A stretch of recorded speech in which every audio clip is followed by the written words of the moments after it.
एक अराबी परेशान हाल बाल बिखरे हुए रसूलुल्लाह सल्लल्लाहु अलैहि वसल्लम की खिदमत में हाजिर हुआ। इसने पूछा, या रसूलुल्लाह, बताइए मुझ पर अल्लाह ताला ने कितनी नमाजें फ़र्ज़ की हैं। आप सल्लल्लाहु अलैहि वसल्लम ने फरमाया कि 5 नमाजें। ये और बात है कि तुम अपनी तरफ से नफल पढ़ लो।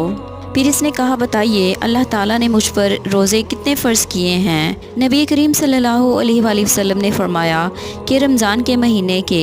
ये और बात है कि तुम खुद अपने तौर पर कुछ नफली रोज़े और भी रख लो। फिर इसने पूछा, ज़कात किस तरह मुझ पर अल्लाह ताला ने फ़र्ज़ की है। आप सल्लल्लाहु अलैहि वसल्लम ने इसे शरअ इस्लाम की बातें बता दी।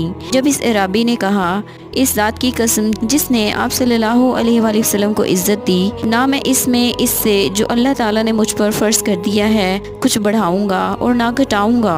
इस पर रसूलुल्लाह सल्लल्लाहु अलैहि वसल्लम ने फरमाया, अगर इसने सच कहा तो ये मुराद को पहुँचा।